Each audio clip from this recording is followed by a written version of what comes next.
مشائخوں کے پاس، صوفیہ کے پاس، اکابر کے پاس جاتے تھے کہ یہ صفت ان کے اندر پیدا ہو جائے، اور یہ بہت بڑی صفت ہے، غصے کو قابو میں کر لے آدمی، یہ بہت بڑی صفت ہے۔ اس کے لیے پہلے مشائخ کے یہاں بہت جوتیاں سیدھی کرنا پڑتی تھی، جب جا کے یہ حال پیدا ہوتا تھا۔ شاہ عبد القدوس گنگوہی رحمۃ اللہ علیہ بڑے درجے کے اولیاء اللہ میں گزرے ہیں۔ ان کے ایک فرزند تھے، جب تک باپ تھے ان کو باپ کی قدر نہیں تھی، لوگ دور دور سے آتے تھے، ان کے باپ سے فیض حاصل کر کے چلے جاتے تھے، ان کو کوئی اس میں شوق نہیں تھا۔ وہ کبھی پتنگ بازی میں لگے، کبھی کبوتر بازی میں لگے، کبھی گنگوں کی سڑکوں پر گھوم رہے ہیں، باپ سے لوگ دنیا فیض حاصل کر کے جا رہے ہیں۔ ان کو جب باپ کا انتقال ہو گیا تو اب بیٹے کو شوق ہوا کہ اوہو ساری دنیا تو میرے گھر سے فیضیاب ہو کر چلی گئی، اور میں تو کورا کا کورا رہا، میں تو خالی کا خالی رہا، اب مجھے اپنی باپ کی گدی پر بیٹھنا ہے اور مجھے اپنے باپ کی اس میراث کو حاصل کرنا ہے۔ اس کے لیے دل کے اندر تڑپ اور للک پیدا ہو، تو انہوں نے اپنے تمام حلقے والوں سے پوچھا کہ میرے باپ سے سب سے زیادہ کس نے فیض حاصل کیا؟ تو پتہ چلا کہ بلخ کے اللہ والے ہیں جنہوں نے آپ کے باپ سے سب سے زیادہ فیض حاصل کیا۔ تو بس دل میں ارادہ کیا کہ اب بلخ جانا۔ کہاں سے؟ گنگوں سے۔ گنگوں کہاں ہے؟ کچھ پتہ نہیں، مسلمان ہیں، کچھ پتہ نہیں کسی۔ گنگوں کہاں ہے؟ یہ تو تمہارا تو وقت لگا اس لیے تم نے بتا دیا۔ گنگوں یوپی میں جگہ ہے۔ تو وہ گنگوں سے بلخ کے لیے روانہ ہوئے۔ اب جب ان کو اطلاع کر دی اپنی شیخ کو، بہت غور سے سننا بات، اپنے شیخ کو اطلاع کر دی کہ میں آپ کے پاس آ رہا ہوں۔ اب شیخ کو پتہ ہوا کہ میرے پیر کا لڑکا آ رہا ہے، تو انہوں نے ان کے لیے بڑی دھوم دھام سجاوٹ کری، تمام لوگوں کو جاہو جلال اونچا، تمام اپنے غلاموں کو لے جا کر شہر کے باہر جا کر ان کا استقبال کیا۔ بڑا دھوم دھڑاکے سے استقبال ہوا، ان کو لائے، بڑے بہترین کھانے بنے، دسترخوان بچے، تمام چیزیں 2-3 دن جو مہمانی کے تھے وہ ہو گئے۔ اس کے بعد ان کے شاہ عبد القدوس گنگوہی رحمۃ اللہ علیہ کے صاحبزادے کہنے لگے حضرت میں تو آپ کے پاس اپنے باپ کی میراث لینے کے لیے آئے، جو میرے باپ نے آپ کو میراث دی ہے، جس سے آپ اتنے بڑے بنے ہیں، جو فیض آپ نے حاصل کیا ہے، میں تو اس فیض کو حاصل کرنے کے لیے۔ کہا بیٹا وہ ایسے حاصل نہیں ہوتا ہے۔ کہا حضرت پھر کیسے ہوگا؟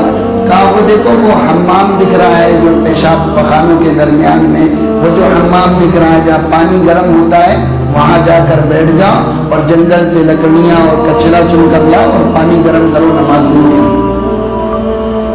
اب اتنا بڑا ایک آدمی کا اکرام ہوا ہو پورے بلخ کے اندر، جس کے سکے اور کوہرام مچا ہو، اب اس کو کہاں بٹھالا گیا؟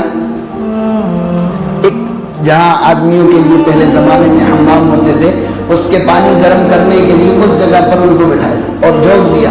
شیخ بے توجہ ہو گئے کہ اب جانے۔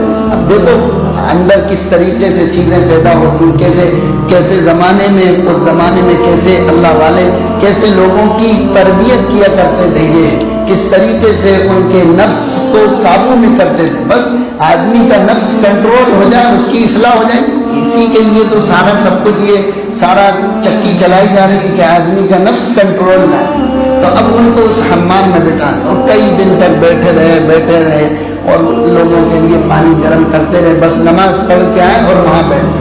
اس کے چند دنوں کے بعد شیخ نے ان کے ہاں جو بھنگن آتی تھی، کچرا اٹھاتی تھی، وہ اٹھاتی تھی، اس سے ایک دن کہا کہ کچرا اٹھاؤ اور وہ جو حمام کے پاس آدمی بیٹھا ہے اس کے پاس سے گزر کے جانا، تھوڑا دور سے گزر کے جانا اس سے، اور پھر وہ جو ریئیکٹ کرے، جو اس کا ایکشن بنے، جو اس کی صورت، جو بات کہے، وہ مجھے تم آ کے بتانا۔ انہوں نے کہا ٹھیک ہے۔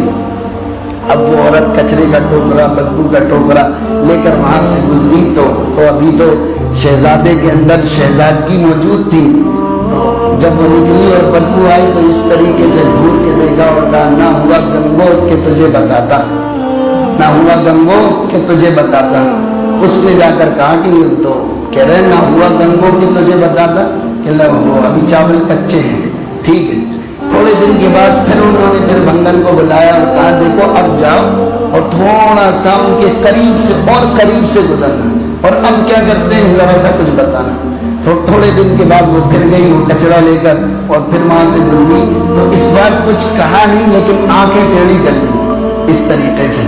تو انہوں نے جا کے بتایا کہ کچھ ہوا. تو کہا ٹھیک ہے. اب کہنے لگے کچھ ہو رہی ہے. پھر اس کے بعد تیسری مرتبہ اس کو کہا کہ اب کسی جاؤ اور جانے کے بعد تھوڑا سا ان سے چھلتی ہوئی جانا، تھوڑا سا ان سے چھلتی ہوئی جانا، اور کچھ تھوڑا بہت کچرا بھی گر جائے تو کوئی حرج نہیں، گرا دینا ان کو. کہنے ٹھیک ہے. اب وہ گئی ان سے لگتی ہوئی گئی، تھوڑا سا کچرا بھی گرا دیا تو خاموشی کے ساتھ گردن دکھائے بیٹھے رہے، کچھ بھی نہیں کہا، کچھ بھی نہیں کہا. انہوں نے کہا ہاں اصلاح ہو رہی. اب اس کے بعد چوتھی مرتبہ کچھ دن کے بعد اس بنگن سے کہا کہ اب کچرے کا ٹوکرا اٹھاؤ اور اس طریقے سے جاؤ اور ایسے ان کے پاس جا کر گرنا کہ پورا کچرا ان کے اوپر آ جائے، اور پھر وہ کیا کرتے ہیں پھر آ کر مجھے بتانا. تو انہوں نے ٹھیک. اب وہ بنگن گئی، اس نے اس طریقے سے ایکشن کرا کہ پورے کچرے کا ٹوکرا ان کے اوپر اور وہ یہاں گر گئی.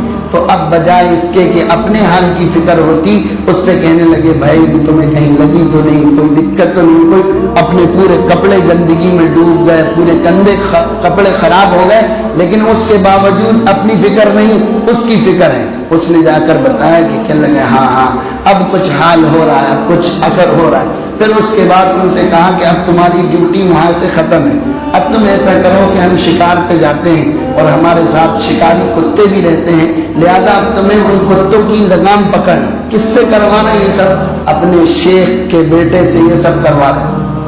اب اس کے بعد وہ شکار پر گئے ایک دن اور ان کو بھی ساتھ میں لے گئے اور اس کے ساتھ ان کے ہاتھ میں کتوں کی زنجیریں دی اور کہا کچھ بھی ہو جائے زنجیریں نہیں چھوٹنا چاہیے، کچھ بھی ہو جائے زنجیریں نہیں چھوٹ. اب وہاں کھانے کو پینے کو تو کچھ مل نہیں رہا تھا، روکھی سوکھی دال مل جاتی تھی وہی کھانے. اتنے دن میں کچھ بدن بھی کمزور ہو گیا، کچھ کمزوری آ گئی. اب جب کتوں نے شکار کو دیکھا اور وہ جو لپکے تو یہ زنجیریں ان کے تاب میں نہیں اور وہ کتوں نے ان پر زور دیا تو اب کیا کرتے کہ وہ زنجیروں کے ساتھ گھسٹ گئے. وہ پورے گھستے ہوئے چلے جا رہے، پورا بدن لہو لہان ہو گیا لیکن کتوں کی زنجیریں نہیں چھوڑی.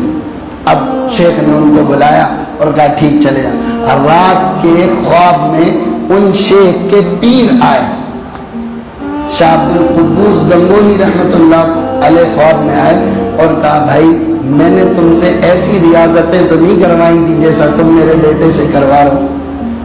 یہ بات کہی ان سے. آپ کو بہرحال فکر تو ہوتی ہے بیٹے کی. تو پھر اس کے بعد صبح ان کو بلایا اور اپنے سینے سے لگایا اور کہا جو چیز میں تمہارے باپ سے لے کر آیا تھا وہ میں نے تمہارے سینے میں منتقل کر دی کہ تمہارے اندر اب برداشت کا مادہ پیدا ہو گیا، صبر کا مادہ پیدا ہو گیا، غصے میں تمہارا قابو آ گیا. بس یہی چیز تو انسان کی اصل ہے. یہی تو پورے مشائخ کے یہاں جو چلے کرائے جاتے ہیں، جو چیزیں کرائی جاتی ہیں، ان کا لب لباب اور خلاصہ یہ ہے کہ آدمی اپنے نفس پر، اپنے غصے پر قابو پا لے. بس اسی کے لیے بس گلے سے لگایا اور پھر معافی صافی ساری مانگی اور کہا بیٹا جو چیز میں گنگوں سے لے کر آیا تھا وہ میں نے تم تک منتقل کر دی.